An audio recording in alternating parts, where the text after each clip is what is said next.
After the speaking comes the spinning, talking about the spin room where all of the candidates and their lieutenants go in and try to explain what just happened. And to further explain that, KCRA-3's David Bienick is standing by in the spin room. Colston, good evening. Yeah, you can see behind me the spin room is starting to empty out, but a short time ago it was so packed in here you could barely move, much less spin. However, we did get close enough to a few candidates to ask them some California questions. Mr. Trump, is this it for California, or plan to be back? I'll be back soon.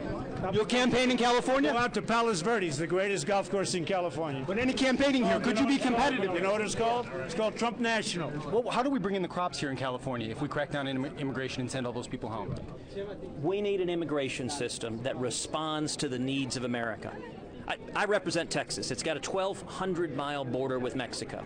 Right now, we're failing to secure the border, and it is a national security crisis. Marijuana might be on the ballot here in California next year. Could that help your campaign? Or hurt I think I would be the only Republican that would be competitive in California. That would be one of the reasons, but also because I stand for... Here in California, we've had hundreds of people who've lost their homes this week because of wildfires. Many people think it's because of climate change. Oh, I think it's because of bad economic policies and bad environmental policies. You need to have things like actually going forward with dams that could address some of those very issues to have a better water supply. So would you build more dams in California? Well, I'd be leaving that up to the people here at the state and the local level, but they need to change some of their policies.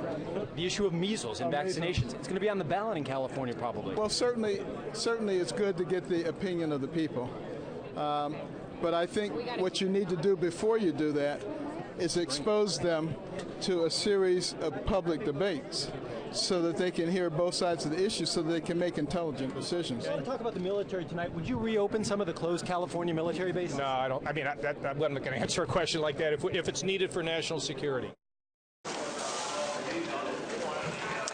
Governor Mike Huckabee said he plans to stay in California later this week for the state Republican Party convention. However, most of the candidates will be here just 24 or 48 hours, and now they're heading back to states like Iowa and New Hampshire, those early caucus and primary states. Austin, back to you.